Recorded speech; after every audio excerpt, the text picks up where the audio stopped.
According to the New York Times, the Obama administration announced one proposal that would allow millions of homeowners with government-backed mortgages to refinance them at today's lower interest rates, about 4%.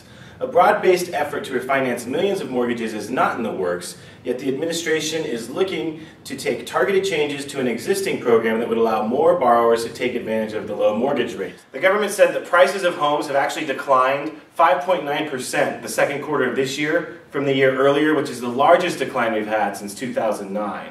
So obviously, analysts are predicting this could lead to further home sales going down, further prices going down, as well as more foreclosures in our future. Here we see the number of Fannie Mae mortgages by the billion, and we can see what interest rates they are at. And surprisingly, almost $500 billion in interest rates are over 6%. So of course this is a great idea. These people are current on their mortgages, and obviously they would have refinanced to a lower rate if they could have done so already, right?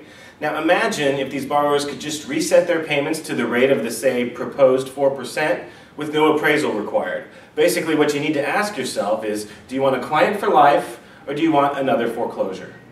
Financial analyst the Collingwood Group had this to say: if this refinancing program were to go forward with the GSEs, it would face issues similar to those encountered by the HARP program, which I can vouch for is very true. HARP sounded very good on paper when it came out. However, it's only helped about 810,000 families, and it was supposed to help millions and millions stay in their homes.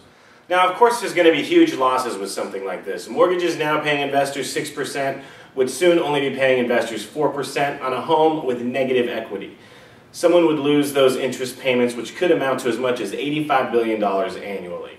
Now, mortgage-backed security investors have gotten a bad name.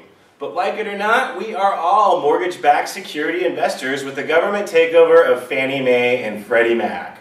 When we're talking about reducing payments to Freddie and Fannie mortgage holders, we're really talking about reducing payments to ourselves.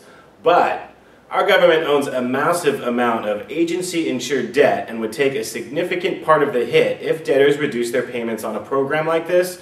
So this could come back and bite us in the end. Now, if this program works and helps millions of people stay in their homes and save money, that'd be fantastic. But I find the real problem still isn't being addressed here. And that is, so many people out there, the people who are really in trouble, are in mortgages that aren't owned by the GSEs, Fannie Mae or Freddie Mac, and those are the people who need the most help. So these need to be assessed in order to avoid future foreclosures. I'm Garrick Wardmuller, and I thank you for watching this video. If you enjoyed it, please forward it to a friend, and if you're watching for the first time, please subscribe.